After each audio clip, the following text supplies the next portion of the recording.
Oh,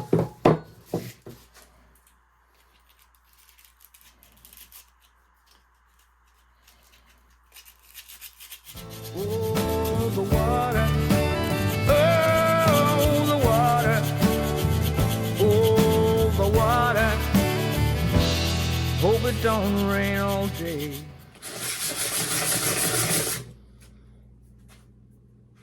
Hey gang, I'm back in Charlottesville. I'm working on finishing a set of bronze pieces that I cast while I was at the wooden boat school in Brooklyn, Maine for a week.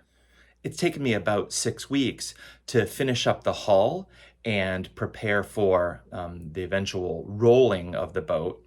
And now, particularly since it's rainy, but also because most of the painting is done, I can get back to these and start finishing them from the very rough condition that I had them in when I came back from Maine.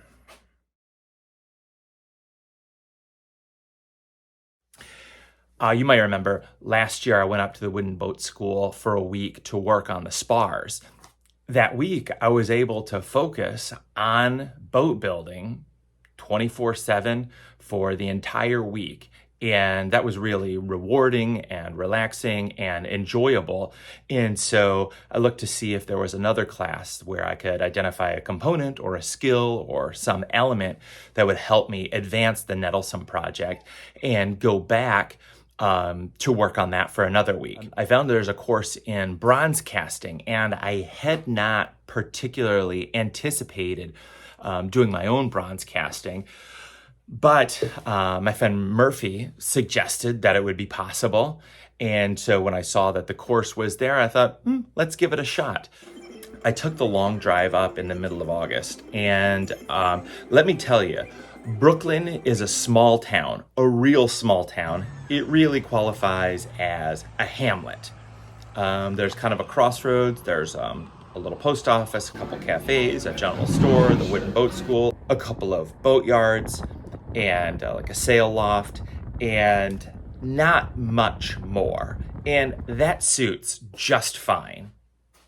In part because it really eliminates any distraction. Like when I go up, I'm there to work on boats and to enjoy the kind of coastal climate, coastal weather, and so forth.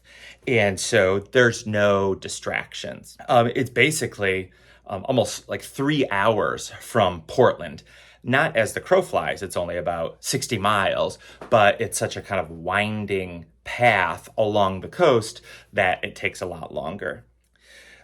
So everything you want or need is more or less available at the Brooklyn General Store. They've got all kinds of beverages. They do tacos. They have kind of like theme nights and do a little bit of restaurant, a little bit of table service. And so that's a place I went every day, every other day, something along those lines. But most of your life is really kind of centered at the boat shop, one of the bays of the old farmstead that they've turned into the campus of the wooden boat school, or morning and evening at the Mountain Ash House. And that's where they have kind of like the dining hall. And so you take your first meal of the day or your last meal. You take your breakfast and or your dinner at the Mountain Ash House. This year I had a room in the Mountain Ash House. And it's about a mile away, something along those lines, from the kind of campus and boat shop of the wooden boat school. And last year, I had a small cabin right near the boat shop, which is also right near the water. And I'm not sure which one's better. Having the cabin right near the boat shop, and there's also a campground, there's other residential buildings there. There's great for the water, not only for sailing potentially in the evening, but also for swimming, which I really love. The water's chilly, really bracing. And I really like that, taking a swim after a day in the boat shop. But that means that you've got to either walk, drive, or bike up to the Mountain Ash House. And I biked. I brought a bike this time. Feels like most people drive, a couple people bike, 1 or 2 or 3 people walk.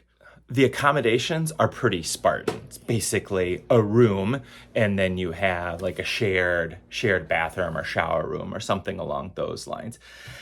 And, truth be told, that the Spartan nature of that was actually pretty appealing, in part because I was not there to hang out in my room. Basically, slept in the room, maybe did a little bit of reading, talked on the phone with my family in the evenings or in the morning. Other than that, I was there, and everybody else is there to work in the boat shop. And so that's what I really enjoyed. Everybody else in your life is like, yeah, great, boats, whatever. When you're at the wooden boat school, everybody else is just as enthusiastic as you are. And so you finally get that kind of feedback and interaction and immersion.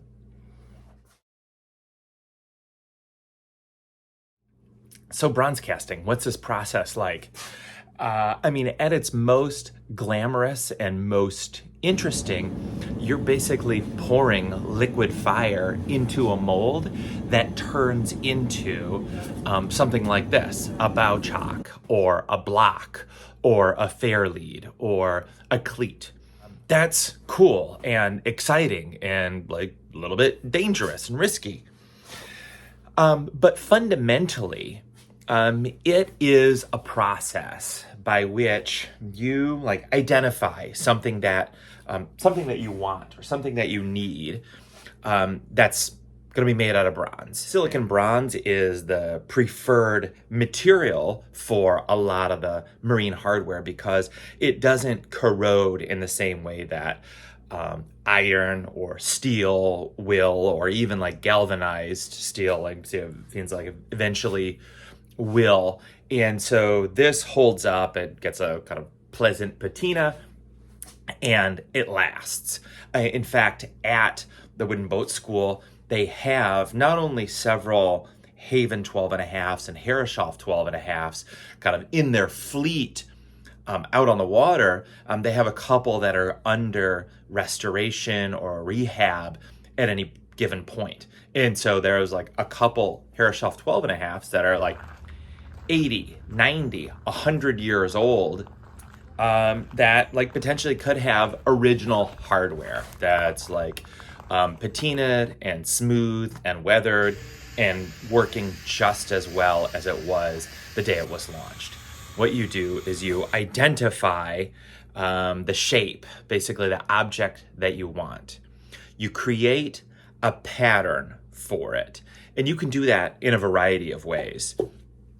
One of the key, easiest, and like one of the most frequent ways is to carve it out of wood. And I did that in a number of instances. The instructor, Michael Saari, Michael also kind of guided us in the carving of our own patterns for whatever we wanted, whatever we needed to use it for. Once you have that pattern, it's the shape that you want, and it has to meet a couple of specifications, then essentially you pack it in a sand mold. The sand mold, it's a particular kind of oiled sand, with the brand name Petrobond, that more or less packs and holds its shape. And so you pack the sand down for half of it. The box is called the flask. You pack the bottom half down. You kind of dig out a pattern-shaped hole loosely, and then you press your pattern into that little hole, and you make a very specific shape and version of it. Make sure it's like tight all the way around, and that there's no kind of loose crumbles or anything like that. It's packed all the way around the flask, and that it's packed right up close to your pattern, because you don't want that breaking out and then it just leaves crud on here that you eventually have to grind off. So you get that packed down, and then you sprinkle it with talcum powder so that when you pack the top, it separates neatly. You leave the pattern in, and then you put the empty top of the flask there and start packing that down all the way around. So once the top is packed, Then you lift it off, you pull out your pattern so that you have an empty void. You clean it up, make sure there's no junk, no crumbles or anything like this. And then you add a couple of features. You add a sprue, which is basically like a funnel that goes down through the top half of the mold. And then you add gates, basically, which are just kind of little tunnels for the bronze to flow in. And then you add a couple of vents so that as the bronze pours in, the gases escape through the vents and they don't impede the flow of the bronze. Oh yeah, there we go. So you get the sprue, you get the gates, you get the vents, and then you close it back up and it's more or less ready to go. You heat up the bronze with your furnace. And in the furnace is like the little cup or the little crucible where the bronze is actually melting and kind of living in a molten state. When that's hot enough, then you pick it up with some clamps and bring it over to your mold, pour it in, make sure that that you don't start any fires or that you're safe, there's no splashes, anything along these lines. We basically worked on gravel with some cement board over it so that nothing got really damaged. It was just kind of like a disposable platform that would not really catch fire. The wooden flasks did sometimes smolder, char, catch fire. They eventually wear out after a handful of uses, maybe a dozen uses, maybe 24 uses or something along those lines. But you pour the bronze in, it flows out, you let it cool, and then you open it up, knock the sand out, and then you cut off all of the junk, like the sprue, like the vents, like the gating, and all of that other crud, like at the parting line here and here and here, until you have like the rough version of your shape. And once you have that, then you can start working on like fine smoothing and polishing and so forth. One of the interesting things about bronze is that like it shrinks when it cools. So you need all of that gating. What happens is when you pour and you fill up the sprue, you basically keep pouring until you see stuff flowing up the top, right? So that means everything is filled. So the bronze is more or less level at the top of the sprue.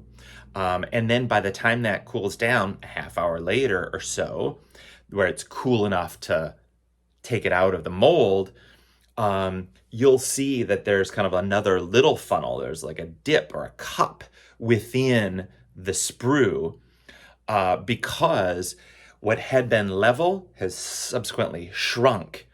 And so you want that to happen in the sprue or in the gating. You don't want that to happen in your piece. Right? And in a couple of instances, particularly where the vents are, it shrinks in. So what several people had, and I have a couple of my pieces, is here's where the vent was. That was basically like more or less like a pin or a rod sticking out of it. And there was some shrinkage there because that was nearest the outside. So shrinkage happened there. And so unfortunately, not a tragedy, I've got to grind down a little bit more than I initially anticipated. Here's another one here. Here's where the vent was, and it shrank down in a way that I didn't really anticipate. Not a tragedy. I think this is going to fit just fine. But it takes a little bit of care. It takes a little bit of planning. It takes some experience, because there's like trial and error. And, I think the next time I cast bronze, I'll probably be a little more diligent, a little more thoughtful. I'll have learned a couple of instances about venting, about gating, and about creating that sprue in order to minimize elements like this.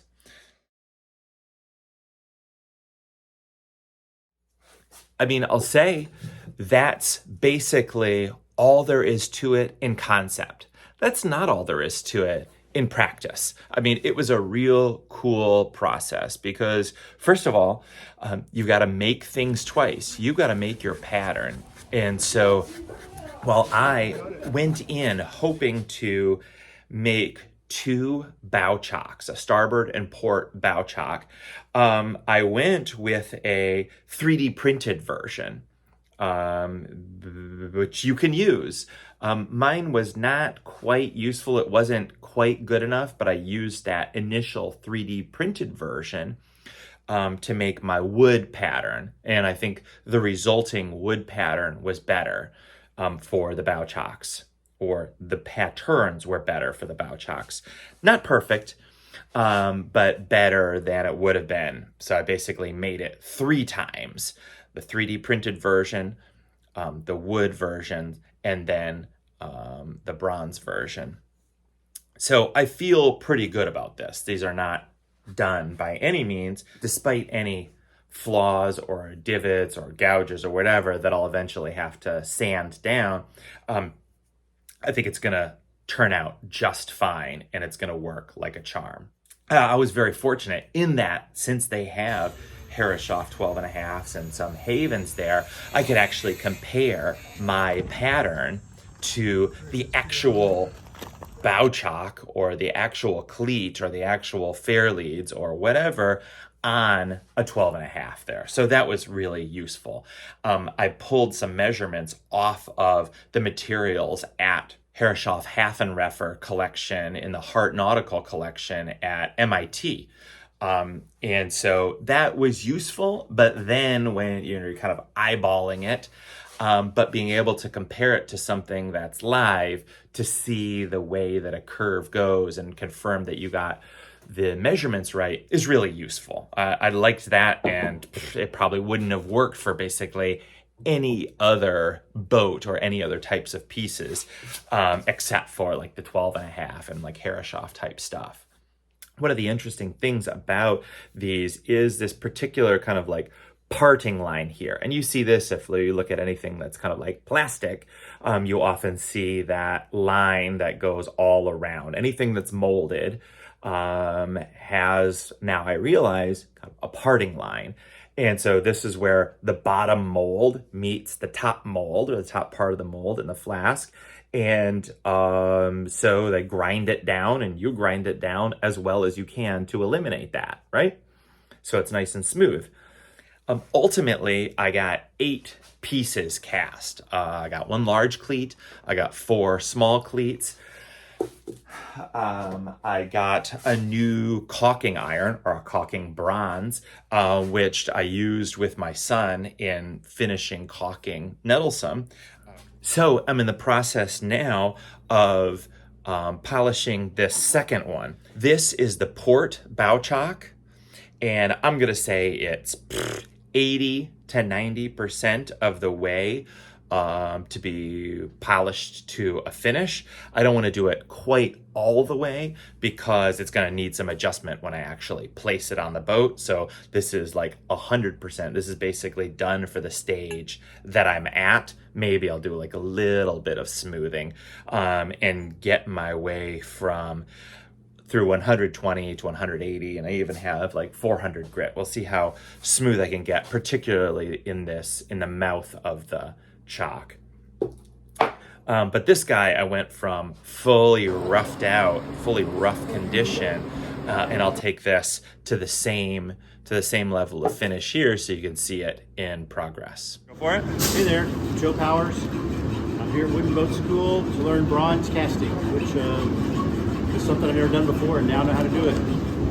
Hey, my name is Jose Gomez. I'm from Duluth, Minnesota. I'm here taking the bronze welding class, just learn stuff, making cleats, all sorts of different things. I'm Alex. All right, great. I see the light across the bay. I see the light not far away. And I hear music all around. I'm getting close to Portland town. So mother, won't you make my bed? I see the light of Portland.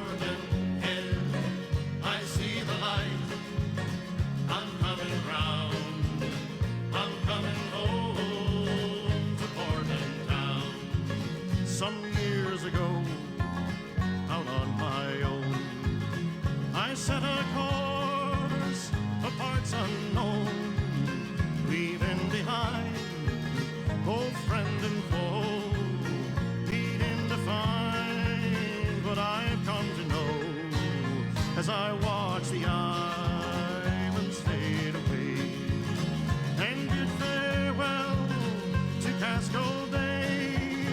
Though it's been years and years since then, my heart has brought me home again, and I see the light across the bay. I see the light not far away, and I hear music all around. I'm getting close to Portland town, so mother, won't you make my bed? I see the light of Portland head. I see the light. I'm coming round. I'm coming home to Portland town. Of all the places I could go, she's still the fairest port I know. She works the sea and tills the farms and holds her children in her arms. No place could go the prouder than. Here comes the future full at last. Here comes that beacon across the sky. And when I hold my head up high, I see the light across the bay. I see the light not far away, and I hear music all around. I'm getting close to Portland town, so mother, won't you make my bed? I see the light of Portland head. I see the light. I'm coming round. Very rough chunk of bronze with gouges, cuts, and gates, and vents, and stubs, and so forth, to something that is recognizable and is kind of in a rough condition to prepare for installation. When I get to that point, I'm feeling pretty good, both about this bow chalk and about the bronze casting class and experience.